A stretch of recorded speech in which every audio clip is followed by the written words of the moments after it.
All right, I'm here today with Joe Penna, aka Mystery Guitar Man. Hello, hello. Yeah, some of my readers may not know that you came to this country speaking two words. Right. Welcome and balloon were the only two words that I knew at the time. Yes. So that I think your parents, you probably have a lawsuit against them for doing that. But it looks it looks like it paid off for you. I'm curious as to how that history sort of played into your desire to make videos. And also how it, what the genesis of the Mystery Guitar Man persona was. Yeah. Well, the fact that I couldn't speak English that well, and I made it made it very difficult for me to socialize. Right? I didn't really have any friends. I couldn't really speak the language for a long time. And when I finally learned the language, I was already shy, and I thought that no one liked me because, because I couldn't speak to them. So that made me a recluse, basically. It made me so that I was online the majority of the time instead of going out, because that if you're a very shy person, that's what ends up happening. You spend all your time on the internet. Right. So yeah, that's what ended up happening. And by then, I started making YouTube videos. Just for fun, because that's was the new website back then, and there were just a couple people on YouTube at the time, making vlogs and talking about their favorite books and things like that. I figured I could try something different, since I still wasn't that great at talking. Still am not that great at talking. I started doing like special effects and things like that. So what era was that? I know you had the first video I could find was the Happy Peanuts. Oh gosh. Why hasn't Snickers picked that up? Man, that's gold. Nah, it was just me having fun around my college at the time.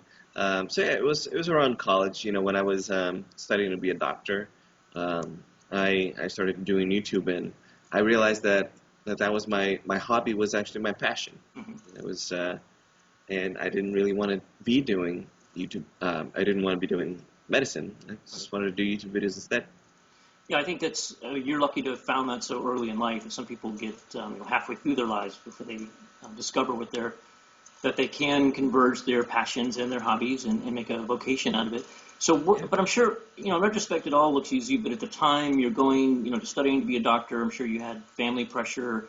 What can you remember? Was there an epiphany moment? Was there just this one time you're like, I'm going to California, like I'm doing this? Yeah, I had gotten a car from Ford. I was doing a Ford Fiesta movement, which I'm actually doing again this year. Oh, cool. They basically gave me a car and free gas, free insurance for 6 months in exchange for me making videos for them on my YouTube channel. And I couldn't afford the plane ticket at the time to fly to LA, so I figured, taking a road trip across the country from Boston down to Los Angeles was the best way to do it. Yep. Yeah. So you came out to LA, and I understand you had to sell some personal goods to make ends meet. What was there anything that was particularly painful to sell? And that you there was one lens that I sold for my still camera at the time. That was very difficult to sell. I sold it, one, because I couldn't make rent that month. Right. If I hadn't sold it, and two, because I wanted to go on a date with a very pretty girl who's not my wife. So it ended up working out. Pretty good return on that investment, I think. Yeah. But I think a lot of people, especially at that point in your life when you're selling, the tools of your trade to simply pay the rent or go on a date, I think that, that scares off a lot of people. At that point, did you feel like it was going to happen? Had you had a breakthrough video? What was kind of going on in your head when you were hawking that lens? Yeah, I had a video called Guitar Impossible. Yep. That I did back in Massachusetts. And yeah, that video had millions and millions and millions of hits, but it slows down eventually. Sure. So it was difficult for me because I didn't know what was next. I was making about like $900 a month, and my rent was $850 a month. So I had to steal my neighbor's Wi-Fi. I had to sleep on the floor. I had to sit out in the hallway and plug into the building's electricity. So wow. it was difficult. But I knew that there was something to this YouTube thing. I knew that it was different than TV, that people reacted to it differently. People are more engaged with it. And I was starting to get some brand things like the Ford Fiesta thing, which wasn't monetary at the time, but it eventually started, they started offering, me a certain amount of money to promote these things, like drink water, and I would have it in my video somewhere, so. Right. And the actual advertising money from YouTube was starting to grow too, from 30 cents every 1,000 views to $2 every 1,000 views. I know you had the puzzle. That was an early one for you. Did you feel like that was a breakthrough? Yeah, I had the puzzle, which was my Rubik's Cube video way back in the day. Yeah. And that's kind of what made me realize that there was something to YouTube. That got to, I think, like almost 1 million hits, which at the time was very impressive. Yep. So that's what made me quit college, basically. And after I got my bachelor's, I was gonna keep going and take my MCATs, and I decided not to. It was after that video, and then I kept trying, working in Boston, doing a bunch of different odd jobs, video production things there, and eventually I did Guitar Impossible there, which was very, very popular. Got me millions of hits, that's when I decided, that's it. I've got to move to Los Angeles because that's where I'll be able to make it. Talk to me about the persona. So the sunglasses, the guitar, did that come from the shyness? No, the sunglasses actually came because I had this camera that its iris was broken, so it had very, very tiny iris. So I had to put all of the lights that I had, around me, and I was squinting, and I was trying to make a video that way. Nice. And I decided to just put some sunglasses on, and I had already signed up for the MysteryGuitarMan username, and someone in the comments went, "Oh, I get it, you're wearing sunglasses, MysteryGuitarMan, that's awesome." And I go, "Yes, that's exactly what I wanted to do." Right. Yeah. Well, that's the beauty of YouTube, that feedback loop that a filmmaker won't get maybe for months or even years. Right. Yeah, it's difficult as a filmmaker, because after you make a movie, you work so hard on it and you put it up on in a movie theater or something like that, and you have your screening, and afterwards everyone comes down and as they're drinking cocktails, they tell you how amazing your movie is. Right. And then you look on Rotten Tomatoes and it's got a 0%. It's like. It's like no one is true to your face. On YouTube, it's people hide behind their anonymity. Right. So I feel like it's a better learning tool for me, at least. If you have thick skin, that's definitely something you need to have, because people will tell you what you've done wrong. Right. They'll be mean about it, but they'll tell you what you've done wrong. Yeah, well, I think you're right. If you can not take it personally, you can learn a lot from the haters. Yeah. There's probably some good feedback buried in their hatred. And there is just straight up some good feedback on YouTube. There are a lot of comments, saying, "Go back home, you went back," or something like that. I'm Brazilian. Right. But there are some great things, like, "Oh, maybe you should try to do this video, but use a backwards song the next time." And I go, "Oh, that's actually a good idea." Right. So I'll try it. Well, when you're creating so much content as you are, I mean, it's got to be welcomed, these good ideas, as opposed to trying Definitely, to. yeah. Everyone's trying to guess where YouTube's going to be in a few years. Where do you see it? Obviously, long form is becoming more common, but where do you see the medium, and then where do you see Joe in the middle of that? Yeah, like you said, long form is definitely becoming more viable now that YouTube is a little bit easier to access from your boring TV. Right. YouTube has been a very involved medium for a really long time. It's been, interacting, and there's got to be a keyboard there. But now, people are making playlists, and people are, putting their content into something that you can just lean back and watch. Right. So I think that's going to be very important. And besides that, it's very, very difficult to tell. Definitely higher end production stuff. I think that the vlogs will always have their place, people just talking to their cameras. But, I think people might be searching right now for flashier content. You're probably best known as the angry driver in Meridian. I want to talk a little bit about Meridian. I really enjoyed it. I'm pissed that you kind of left us hanging there at the end. I did. hoping that there's a future for Meridian. So talk to us a little bit about where you wanted to go with that, what your goals were, and did you feel like you met your goals, and what's in store for the future of Meridian? Right. There it is. Speaking of which, Nice. I think that, well, to start off, I'm really happy with how it came out.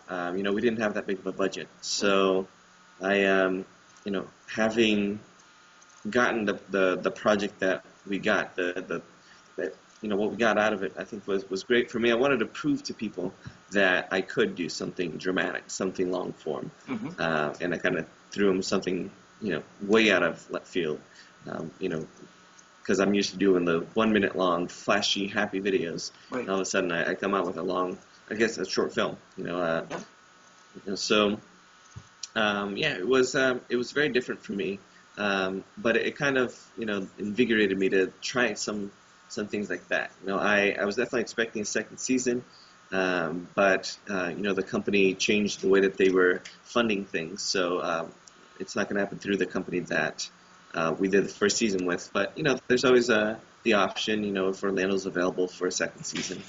And I want to talk a little bit about working with the demographic. So whenever there's a new modality, young people are the ones that adopt it, and that's what's happened with YouTube. Clearly, a lot of the demo is pretty young right now. How do you work with expanding that demo, bringing them onto your own site, but without alienating that younger demographic? Right. Yeah. I definitely think that if you want to get them to your own place, you have to have exclusive content. For me, I don't right now on my website. So right now, I just relaunched it as just a nicer place. When there's just for Mr. Guitarman, it'll be one of the first things that shows up.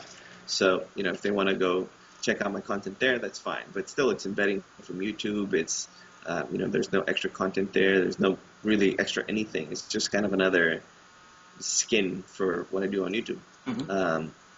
But I think eventually I do want to start, working on my website and having interesting things. Like Smosh has a really interesting website, where they have the Smosh Pit, they have different people go in there, and it's another revenue stream for them. For me, it's just another way of promoting my own stuff.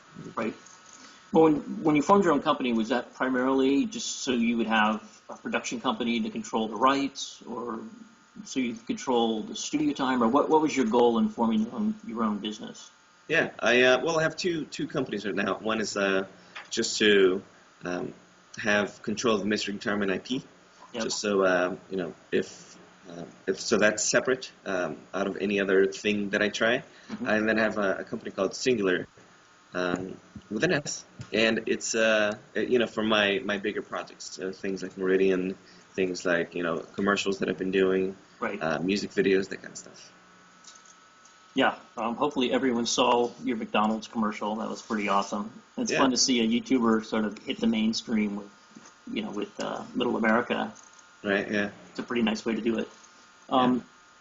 So is there any video that you did that you just worked your ass off on and it just didn't pan out? Like you just didn't get the views? Like what? I'd love to hear any color on that. Like one that you just felt was going to be awesome and it just didn't happen.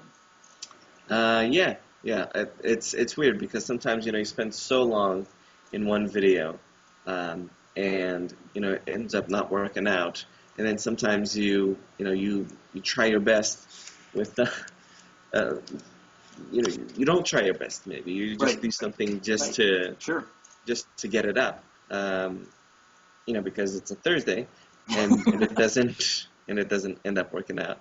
But yeah, there've been a couple of those. I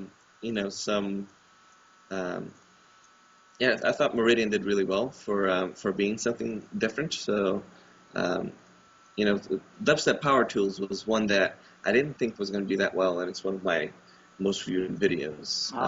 The Gundam style one, again, it's got 5 million hits, and I thought for a fact it would have had a hard time hitting six figures.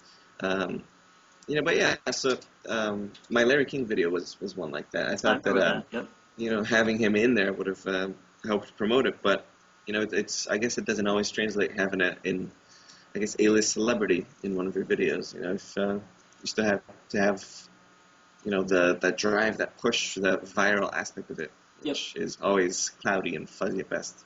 Well, and I think it has to do with the demo. Again, if you get somebody that maybe your core demo doesn't relate to or really doesn't know, Right. it's not going to have the impact of maybe somebody like me. Yeah, that's true. Yep. That's true. So, just to drive home how hard this business is, are you comfortable sort of giving us a ballpark on how many hours a week are you working? Everyone likes to say, man, I'd love to be that guy. He makes funny videos and he's popular and he gets recognized. But it's a hell of a lot of work. Are you comfortable kind of giving us a feel for how much time you're putting into it every week? Yeah, it is a lot of work. It's basically a full-time job. It's like we're spending at least 40 hours actually producing the videos and getting them out and, doing everything that there is to be done, Yep. Working on annotations, answering comments, and then you're spending the rest of the time thinking up of new ideas and, checking the YouTube, checking Twitter, checking Facebook. You kind of always have to be plugged in. It's from the moment you wake up to the moment you go to sleep. And even in your dreams, you better dream of a good video idea. What would you have done differently on this journey, knowing now what you know, if you could go back to, the puzzle or one of these early videos that you did? Right. Well, the question I get a lot of times is, what can I do to make more money on YouTube? Yep. What kind of videos should I do to make more money on YouTube? And I think that's the wrong question to be asking. It's because you're going to spend so much time on it. You kind of have to spend so much time on it to be able to be so so above what your peers are doing and to become popular. So to do that, you really have to do something that you love doing. And it sounds really cliche, and I really before I started doing YouTube, I would see all these like self-help things, and they would always say like, do what you love doing, right, and everything will come. And I thought that was bullshit. I thought it was like, how can this be true? There must be some kind of like secret sauce that you have. Like there must be something that they're hiding. There must be like, if you just do this over and over and over again, you will be rich and popular and blah blah blah. Right. But that's not the case. You just have to, one, get really lucky, two, work your ass off. Yeah. Hey, and as Joe said, I must be in Australia because I'm upside down in the video. It's holding a laptop upside down, which you're actually holding your laptop upside down. I am. If it starts that's pretty shaking, amazing. Oh, there we go. If it starts shaking, it's because I'm out of shape and my arms are getting tired. It probably means it's time to end the interview.